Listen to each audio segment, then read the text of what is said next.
सब लड़का लोग से, नयका लड़का लोग से निहोरा करम कि अपन आईडी पे वो लोग के चेहरा डाली जो समाज के बेटी बहन खातिर मरेला, वो लोग के चेहरा डाली जो समाज में केहू मरता तो दुआरी पे जाके मेहनत करता, ओकर चेहरा का डालता नहीं जगह समाज में मतभेद पैदा करावता, अपना आईडी के भी बेइज्जत करावता नहीं। लोग मत डाली वैसन लोग के रील, वैसन लोग के वीडियो, वैसन लोग के बंद कर दिया। आज से एक बार रुआ लोग बाइकाट कर दिया ऐसा लोग के।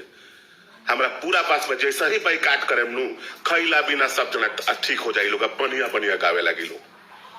रउरे लोग तो कमवा देता नहीं, रउरे लोग तो पैसा से सब कोई उल्टा सीधा लोग गावता। विश्वास बा भाई, हमारे भाई सुनियन सन, जरूर सुनियन सन। हमारा पूरा विश्वास बा कि हमारे भाई सुनियन सन और निहोरा बा, हाथ जोड़ के विनती बा कि भाईचारा खातिर एक हो चल के बचा लेवल जाओ बिहार के, बचा लेवल जाओ यूपी के। वादा रही सोनू कुमार दुबे जी, जरूर जरूर भाई, हमरा पूरा विश्वास बा कि हमने के एक अर्जुन सिंह जी एकदम भाई, रुआ लोग स्टेटस मत लगाई ऐसा कलाकार के, मत बनाई रील, मत बनाई लोग के पैसा पर रोक लगाई ना। और हो जो यूट्यूबर नया नया आइल बारन सन वो सब तक भी रोक लगा दी।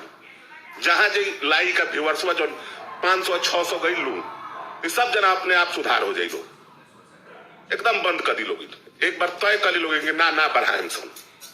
बहुत भाई सब समाज के लोग मिलकर तय कर ले ऐसा लोग के ना बढ़ाए सन कि रोज लड़वाओ तरन सन, रोज लड़वाओ तरन सन, अपने पैसा कमाओ तरन सन, रोज हमनी के लड़वा देता सन, अपने खाली पैसा कमाता सन। तो ओकनी के हमनी के पोस्टे ना करम सन, ओकनी के हम आइडिया ना देम सन। खोदी लोग ऊ चेहरा जो गांव में घूम घूम के लोग के मदद करता, औसन चेहरा के लगाई लोग वो हर समाज में लड़का बारन सन। रात के 4 बजे भोर में एम्बुलेंस लेके जाता रहन, हॉस्पिटल में एडमिट करा के रात के सुबह तक खड़ा रहा सन, औसन चेहरा के फोटो लगाई लोग।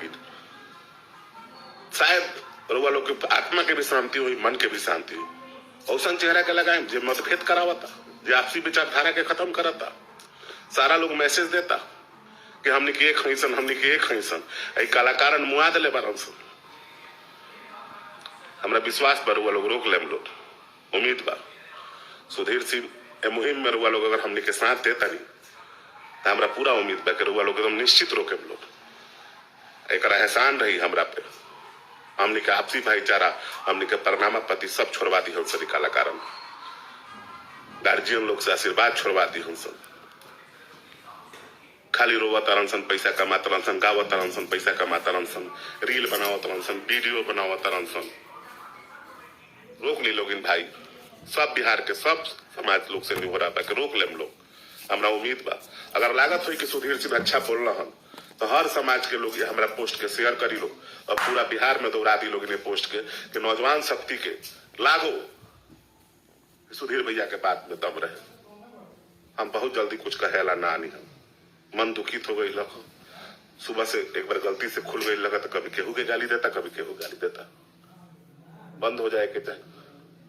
हमरा उम्मीद बा कि हमरा पोस्ट पे सरकार के नजर बहुत जल्दी जाला, सरकार हमरा पोस्ट पे बहुत जल्दी नजर करेले। जितना बार भी हम आवाज उठैले बानी सरकार हमरा पोस्ट के जरूर सुनल बिया, आपरी बार भी सुनी। वो कलाकारन के लिस्ट बना के सरकार वो कलाकारन के सारा चैनल के डिलीट कर दो कि जब बिहार के भाईचारा के तुरंत ओकर लिस्ट बने के चाहिए। वो लिस्ट में अगर केहू भी हो तो के ना बख्शल जाओ। उम्मीद बा कि हमारे भाई सब अगर कुछ सेंटीमेंट में अगर कुछ कह गई लोग, हमरा तो नहीं लागल कि हम ऐसा कोनो बात कहनी, हम भाईचारा के बात कहनी हम। ये भाईचारा रउरा लोग के हाथ में बा, बिहार यूपी के भाईचारा, सर्व समाज के एकता के भाईचारा रउरा लोग बचाए। अश्लील गायकन से मुक्त बिहार, अश्लील गायकन से मुक्त यूपी।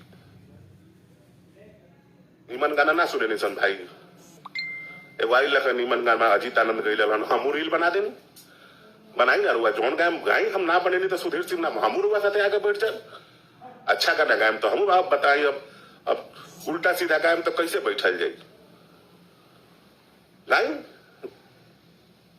क्षत्रिय बिट्टू सिंह राजपूत भाई, मुकेश पांडे जी लव यू भाई, अभिषेक राजपूत रोशन यादव भाई धन्यवाद भाई, मेरे मुहिम में शामिल रही, आप लोग को बहुत बहुत प्यार,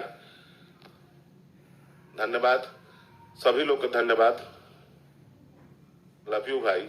जितना ये वीडियो के शेयर करें हम लोग, बिहार के जितना भी अंड बंड गावे वाला बारन, हमरा पूरा उम्मीद बा कि जे भी उल्टा सीधा पैसा कमाए खातिर चैनल पे आके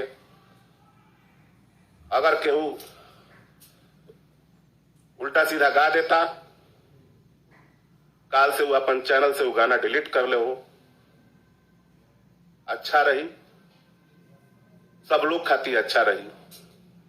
उम्मीद बा कि हमारा आवाज जात हुई वहां के लगे, बिल्कुल डिलीट करके माफी मांग लेला से केहू छोट ना हो जाला। एक बार बिहार के जनता से हाथ जोड़ के माफी मांग लेला से बिहार के जनता बहुत ही दयालु है, जरूर सब लोग के माफ कर दी, हाथ जोड़ के माफ लेला। इन अपना गैला के काम भाई यार।